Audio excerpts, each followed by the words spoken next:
ഉത്തർപ്രദേശിലെ മെയിൻപൂരിയിൽ സ്ത്രീധനം ആവശ്യപ്പെട്ട് ഗർഭിണിയെ തല്ലിക്കൊന്നു.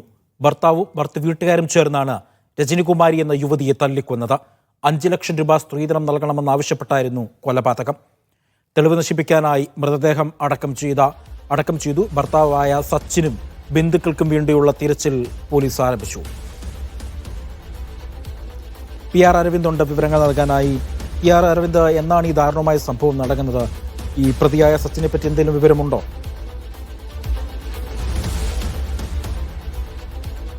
വെള്ളിയാഴ്ചയാണ് ഈ അതിദാരുണമായ സംഭവം ഉത്തർപ്രദേശിൽ നടക്കുന്നത്. ഉത്തർപ്രദേശിലെ മെയിൻപൂരിലെ ഗോപാൽപൂർ ഗ്രാമത്തിലാണ് ഗർഭിണിയായ രജനികുമാരിയെ ഇപ്പോൾ ഭർത്താവും ഭർത്തു വീട്ടുകാരും ചേർന്ന് തല്ലിക്കൊന്നിരിക്കുന്നത്. പ്രധാനമായും ഈ വീട്ടുകാർ 5 ലക്ഷം രൂപ അധികമായി സ്ത്രീധനം നൽകണമെന്ന് ആവശ്യപ്പെട്ടുകൊണ്ട് കഴിഞ്ഞ കുറച്ച് ദിവസങ്ങളിലേറെയായി ഈ പെൺകുട്ടിയെ ഇത്തരത്തിൽ വളരെ മോശമായ രീതിയിൽ മർദ്ദിക്കുകയും അതുപോലെ തന്നെ അവരെ ദേഹോപദ്രവമടക്കം ഏൽപ്പിക്കുന്ന ഒരു സാഹചര്യം ഉണ്ടായിരുന്നു. എന്തായാലും കഴിഞ്ഞ വെള്ളിയാഴ്ചയാണ് വലിയ രീതിയിലുള്ള മർദ്ദനം ഈ കുടുംബത്തിന്റെ ഭാഗത്തുനിന്നുണ്ടായത്. ഭർത്താവും സച്ചിനും അതുപോലെ തന്നെ ഭർത്ത് വീട്ടുകാർക്കും വേണ്ടിയുള്ള അന്വേഷണം പോലീസിന്റെ ഭാഗത്തുനിന്ന് ആരംഭിച്ചിട്ടുണ്ട്. കഴിഞ്ഞ ഏപ്രിലാണ് രജനികുമാരിയും അതുപോലെ തന്നെ സച്ചിനുമായി ഉള്ള വിവാഹം നടക്കുന്നത്. കൂടുതൽ സ്ത്രീധനം ആവശ്യപ്പെട്ടുകൊണ്ട് ഏകദേശം 5 ലക്ഷം രൂപ അധികമായി നൽകണമെന്ന് ആവശ്യപ്പെട്ടുകൊണ്ടായിരുന്നു ഈ ഒരു പീഡനം ഇപ്പോൾ ഉണ്ടാവുകയും ഈ കൊലപാതകത്തിലെല്ലാം ഇപ്പോൾ നയിച്ചിരിക്കുകയും ചെയ്യുന്നത്. എന്തായാലും ഇതുമായി ബന്ധപ്പെട്ട അന്വേഷണം ആരംഭിച്ചതായി ഇപ്പോൾ പോലീസ് വ്യക്തമാക്കിയിട്ടുണ്ട്. തെളിവ് നശിപ്പിക്കാൻ വേണ്ടി ഈ പെൺകുട്ടിയുടെ മൃതദേഹം മറവ് ചെയ്യുകയും ഈ വീട്ടുകാർ ചെയ്തിട്ടുണ്ട്. പ്രതിയായ സച്ചിന് വേണ്ടിയും അതുപോലെ തന്നെ സച്ചിന്റെ സഹോദരങ്ങളും അതുപോലെ തന്നെ മറ്റ് 2 ബന്ധുക്കൾക്കും വേണ്ടിയാണ് ഇപ്പോൾ പോലീസ്